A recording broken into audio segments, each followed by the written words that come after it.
We'll call the meeting to order. Will next be the roll call. Grouping, thank you. Couldn't think of the word. Commissioner Curry? Here. Adel? Here. Anderson? Here. Avedisian? Here.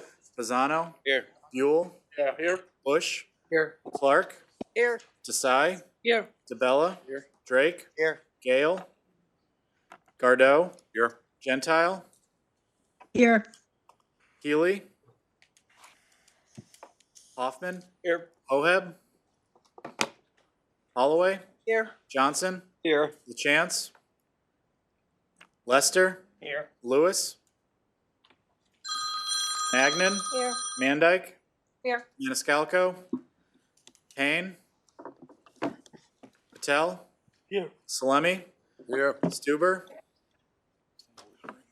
On Taylor? Here. Torres? Wolf? Here. Carrier? We have a quorum. Thank you. Please stand and join me in the Pledge of Allegiance. Speak. United States of America, and to the republic for which it stands, one nation, under God, indivisible, with liberty and justice for all.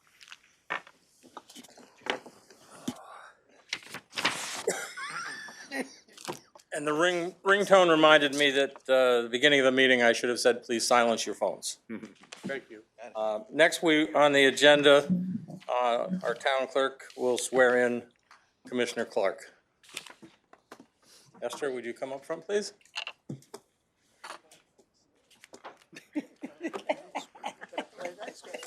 She's fun. Oh, she's a little commissioner. Nice.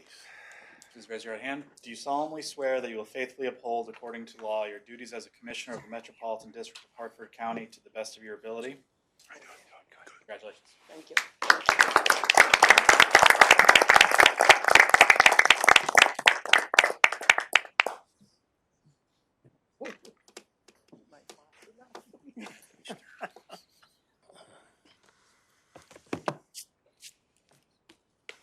Next on the agenda is the approval of the minutes of January 10th, 2024. Is there a motion? Move adoption. Second. Any changes, deletions, additions? All in favor? Aye. Opposed, motion carried. Is there anyone in the audience that would like to address the board relating to agenda items?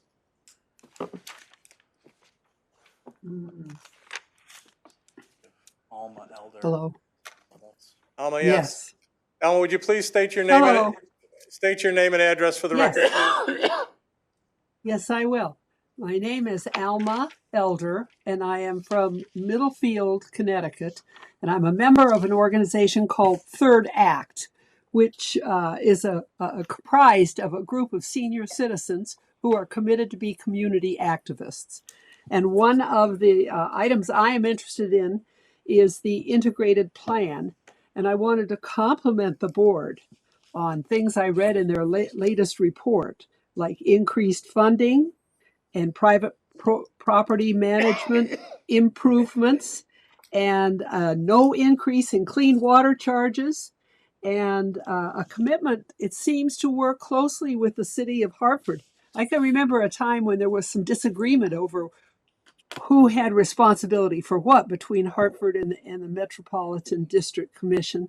But apparently now there's more cooperation in terms of attracting a workforce, if I'm correct in reading these items, and in sharing a wet weather protocol.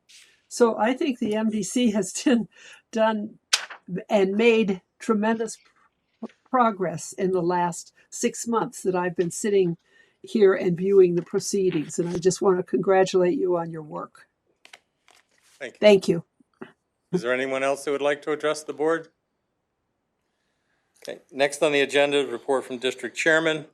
I have no report, but what I would like to say to the staff in the back, MDC staff, Scott and I had a conversation, and I know this may break your heart, but if you're here to make a presentation or participate in a presentation, when you're done, please leave. You don't have to stay for the whole meeting. So we're okay with that. We understand, even though I'm sure you enjoy sitting here for all these meetings. Next is the report from the Chief Executive Officer. Thank you, Mr. Chairman. Scott Jolson, CEO. I'm going to be quick because we have a couple of items that we'll be going to executive session. It's going to take some time, so I'm going to be as quickly as possible.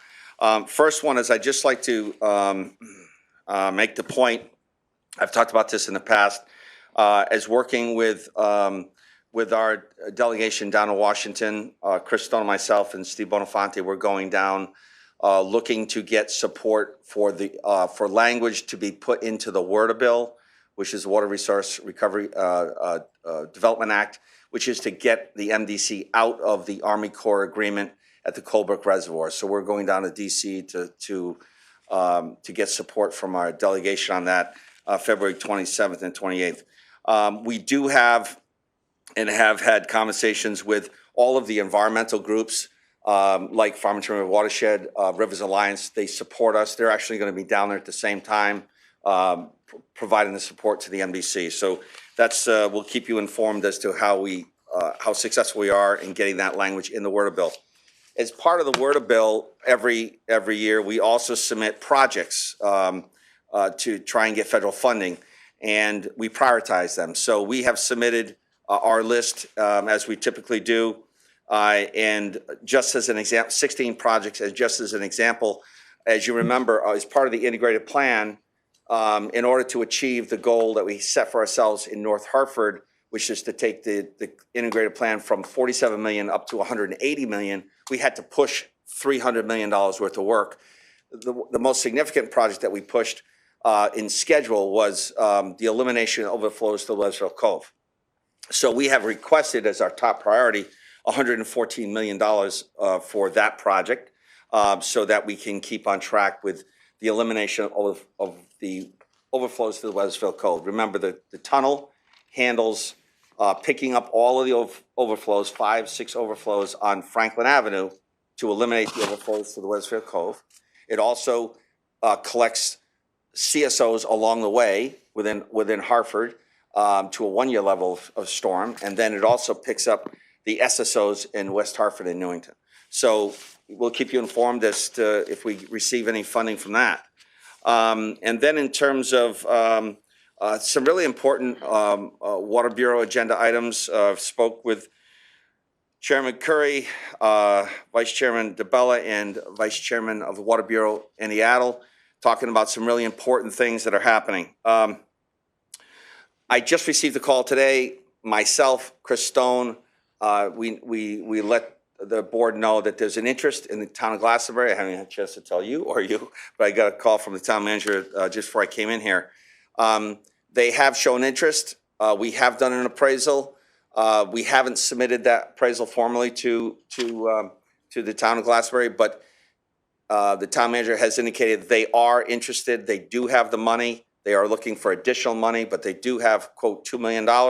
I recommended that Jonathan Louise shows up at our Board of Finance, Water Bureau meeting, and we would like to put that on the agenda just to give a little update as to where we are with that. And hopefully we can move that forward if the board so chooses. Also, we've talked about the in detail at a meeting with the chairman and vice chair of water, the lead and copper rule. So I'm not going to get into details on that. We're going to talk about that in detail at the Water Bureau meeting. But this is important, and this all comes back to Flint, Michigan, 2014. We're required, all the utilities are required to inspect all of your services to homes and to make sure if you identify any lead services. And if you have lead services, you have to do a bunch of things to either replace them or to have the homeowner replace them. And we've got all these dates we have to meet. So we'll be talking in detail about that at the Water Bureau meetings, the agenda, if we get that on the agenda, but I think we need to have that on the agenda. We also have, let's just see here, lead and copper rule. The other thing is we're going to talk about, hopefully at the next Water Bureau meeting, is we spent a lot of time over the years revising the water bill. And as you all remember, there's been numerous changes, all for the better. We just recently added something very important, which is the donation at $1 or more. So now we'll be able to, our customers will be able to donate monies that would allow us to use that money to help low-income assistance to our 8-member towns, or it's actually 9-member towns as well. So that will be hopefully on the agenda. And then the other thing I did send out, which is, an update, which was just referred to. I have to submit by statute a monthly report of the integrated plan, the North Hartford projects, and that was sent out to all the commissioners and to the legislature last week. And I did send out a notice for the 179 Barber Street Community Outreach Office. We're going to work with the chairman, with our commissioners, and with the stakeholders in the community to try and develop some time frame within the February, early March timeframe to have a ceremonial ribbon cutting for that office. So that's my report, Mr. Chairman. Any questions? All right, we'll move on then to District Council's report. Thank you. Excuse me. Thank you, Mr. Chairman. Chris Stone. Just a couple thbut and I've got towards the end of the agenda, we've got some executive session items that I'll be speaking about. But during my report, I just want to talk about a couple of things. One, we are going to Washington at the end of the month. We are going to, our delegation has been very supportive of our efforts in Colebrook. We're going to shore up that support during that meeting, but we also are going to meet with, Steve's trying to schedule meetings with members of the Public Works Subcommittee in Washington that deals directly with the WRDA bill, and with Congressman Joe Courtney. Congressman Courtney has handled several of these, what I'll call deauthorizations between the federal government and the Army Corps and local municipalities, entities like the MDC in the past. And hopefully his expertise in the area will be of benefit to the MDC and to his colleagues down in Washington. Secondly, as you know, the oldest landfill case is in court. It's in litigation. We got permission to sue. We immediately filed suit, and that's pending there. But an update on the other case. The second case, again, deals with the landfill, different fee structure. We're scheduling hopefully within the next 30 days, a hearing before the State Claims Commissioner to get that hopefully out of his office, and hopefully get permission to sue. That will probably, if that were to happen, and I'm optimistic that it will, that'll most likely be joined with the other pending suit on the landfill, then the final case on the discharge fee dealing with the Buckingham Street garage. That's pending before the claims. It's the last one we filed. It's not ripe to, the time hasn't expired on when the claims commissioner has to act one way or the other. So we're really in a holding pattern on that one. But with that, you'll hear from me again. I think it's the second to the last agenda item on the Hartford Tunnel. But if you have any questions on those things or anything else, please let me know. Question? Okay. Thank you, Chris. Thank you. Move on now to number 9 on the agenda. Consideration potential action for 3 different resolutions for financing, and Chair will recognize Board of Finance Director Bud Salemi for motion. Yeah, could you just ask, excuse me, can you ask me again, what was it that you're looking for? Is it a report on? Just a motion to approve or to adopt. Oh, okay. I thought you wanted me to go through them. I'm sorry. So these were passed, and they were consolidated issues, and they were passed unanimously at the Board of Finance. And so, Mr. Chairman, I move that we approve the referrals from the Board of Finance. Second. Is there a second? Second. Discussion? All in favor? Aye. And opposed? Motion carries. That was for all 3, John. Next, Committee on Organization. Chair recognizes Commissioner Buell for motion. The motion was to add Esther Clark and Bhupen Patel to agenda items that were, or rather positions on committees that were mentioned during the meeting. It was approved, seconded. You want to repeat the whole thing? Yes, please. Okay. Resolution added, we just read that the Committee on Organization recommends to the District Board the following Bureau, Committee, and Board appointments for the years 2024 and 2025. To the Water Bureau, Esther Clark. To Strategic Planning Committee, Esther Clark. To the Committee on MDC Government, Esther Clark. And to Personnel, Pension, and Insurance Committee, Bhupen Patel. It was unanimously approved. Move adoption. Is there a second? Second. And just so everyone is aware,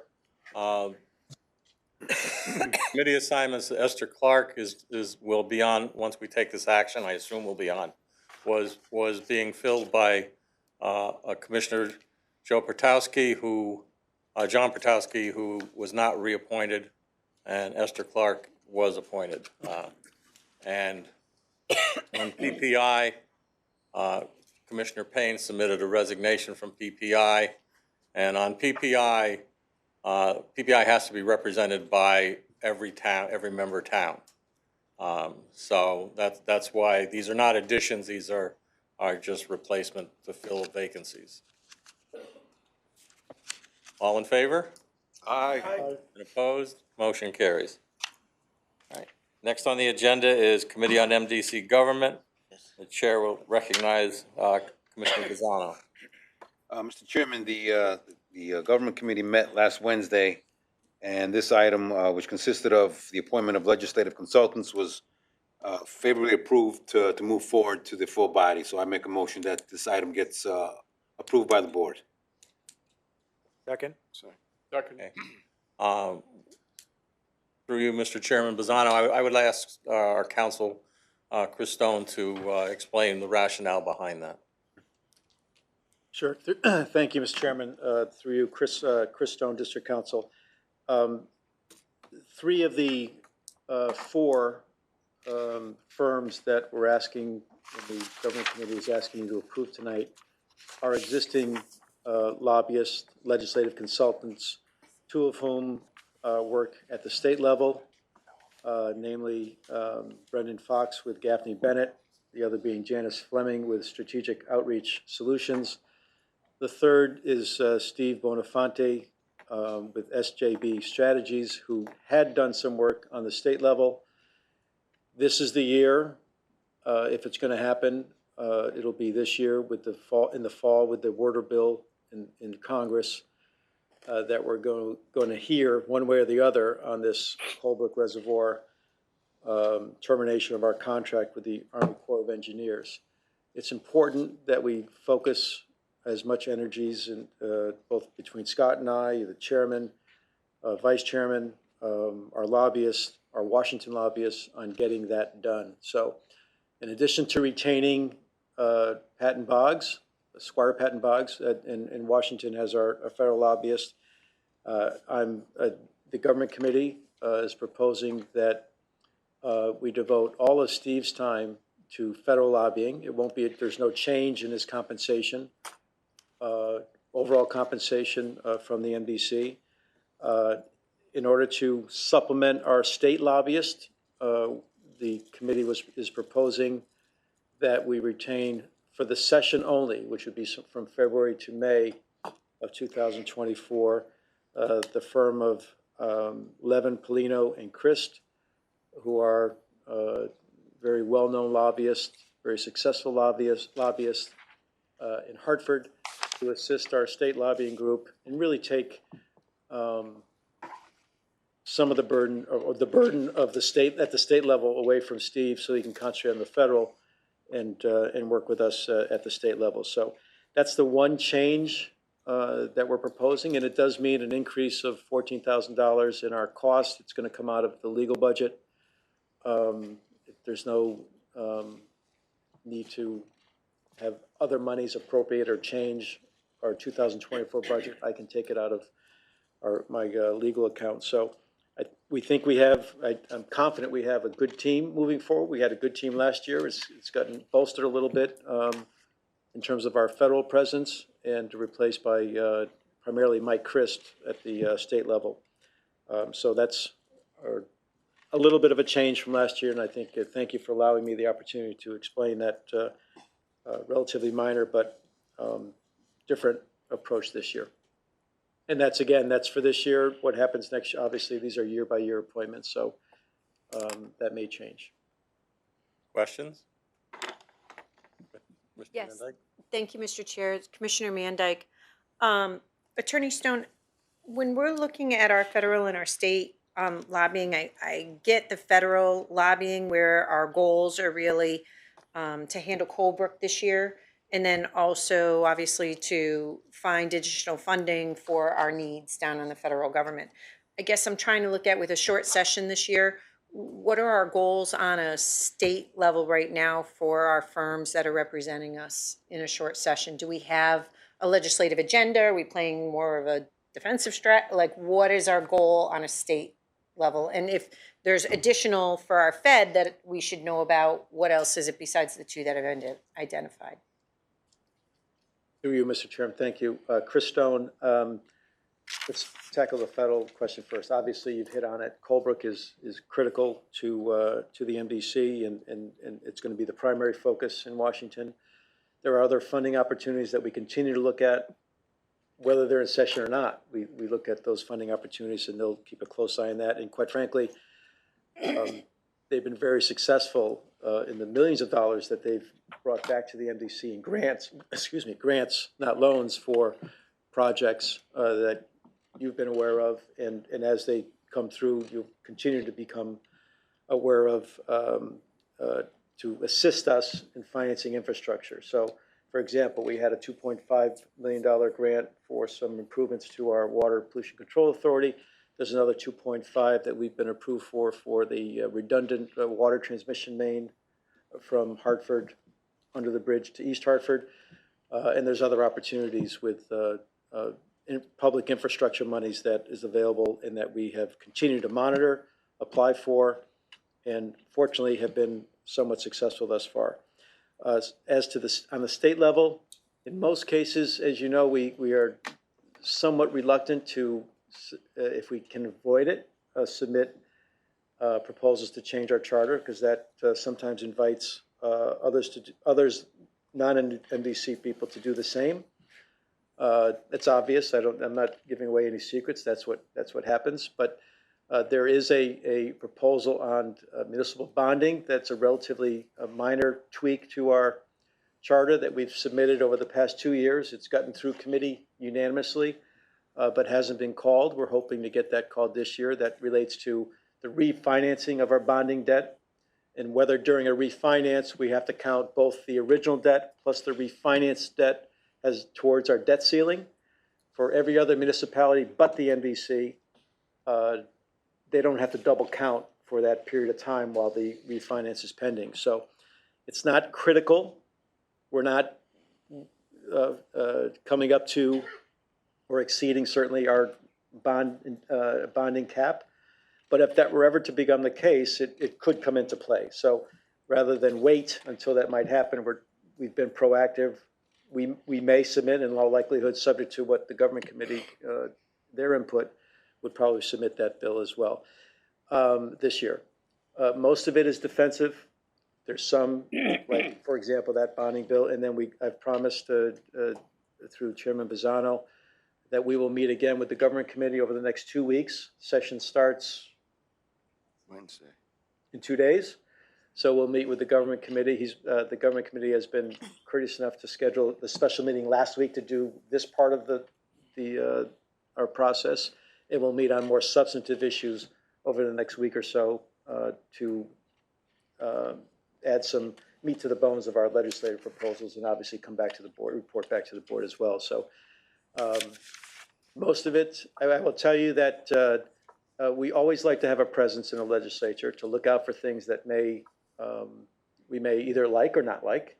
support the ones we do, and from either, for example, the Connecticut Water Association submits bills more often than we do, but we like to support our colleagues in the water industry or the wastewater industry, so that's an example. But there's also some bills that we think are either bad for the MDC, unnecessary for the MDC, like a imposed municipal ethics code that you've addressed, you as a board have addressed in the past and really stepped up and develop a code that mirrors the uniform municipal ethics code.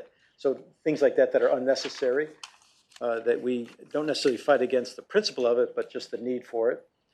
But also to have a presence there, both through Brendan Fox, Mike Christ through that firm, and Janice Fleming has been terrific in terms of our relationship with the minority caucuses, Black and Hispanic caucus, and in her advocacy on issues that relate to the city of Hartford in particular, but also the community at large. So we've got we're lucky to have a very good team that works on your behalf, and we're hoping you'll support the team in that explanation as to what their obligations and what their duties are.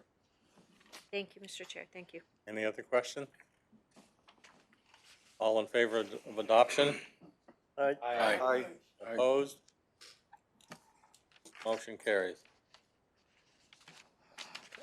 Number 12 on the agenda, report concerning Kenny Obashan, Liapshi joint venture versus MDC. Will require executive session. I'll do them both. We can. We can explain both executive session purposes and go into one executive session. Correct, John? Yes. Okay. And just These will be the two. members, we have to identify which people are in. Yes. Exactly. They may be different, right? Is there a motion to go into executive session for items 12, and 13? So moved. Move it. All in favor? Aye. Opposed? Motion carries. If I might, Mr. And who would you like? Sorry, yes, just as to number 12, it's a pending litigation, so that's the purpose for going into executive session on that. It's a pending claim, so it's certainly eligible to be discussed in executive session. No action can be taken, but the discussion can be had. And second relates to cybersecurity, and but under the statute, that's also an exemption to having a public meeting. So that being said, as to the first item, attorneys Corey and Hill, Mr. Jellison, myself, and attorney Myrtle. And unless you can think of, if you have someone from your staff, Scott, that you want here, that's all I need. Yeah, are you gonna call That's it. cybersecurity as well? Has the Same time? 12, and Okay. then they're not necessary, they have to step out, and then we'll have to call them back in. Okay. So. Chris Levesque and Susan can stay through you, Scott Jellison, CEO, for the Obayashi claim. And then you guys can take off, and then Bob Schwarm, Josh, and Kelly Shane will stay for the, We'll come get you. yes. When that's ready. This is John Myrtle. The commissioners that are on the WebEx, I see Commissioners Stuber, Lewis, and Gentile. I know Commissioner Payne. I see your phone number ending in 54. Are there any other commissioners that are called in via phone line? Okay. So the commissioners that are remote, I'm gonna start a new session, and you should be brought into that immediately. Thank you. Keep the meeting. Bill did too. I mean, but, you know. Bill All right. always wanted to let- Can I entertain a motion to go back into regular session? All in favor? Aye. Opposed, motion carried. Next on the agenda is opportunity for general public comments. Is there anyone that would like to address the board? Happy time. Hearing none, commissioner requests for future agenda items.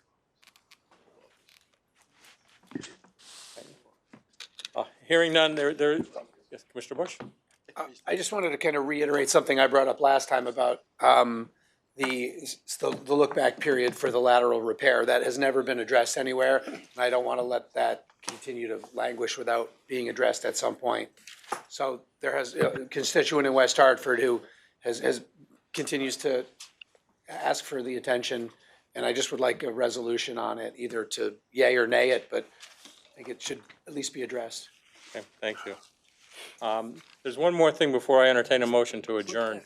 I neglected to tell you that when you see the minutes of the board meetings, you're going to see where I'm abstaining on votes. And I have the option of either voting or abstaining and only voting to pass or to defeat a motion. And I've opted for the abstention of all motions to keep some form of neutrality. And so I just want you to be aware of that when you see it in the minutes. But with that, entertain a motion to adjourn. So moved. All in favor? Aye. Opposed, motion carried. Thank you all very much.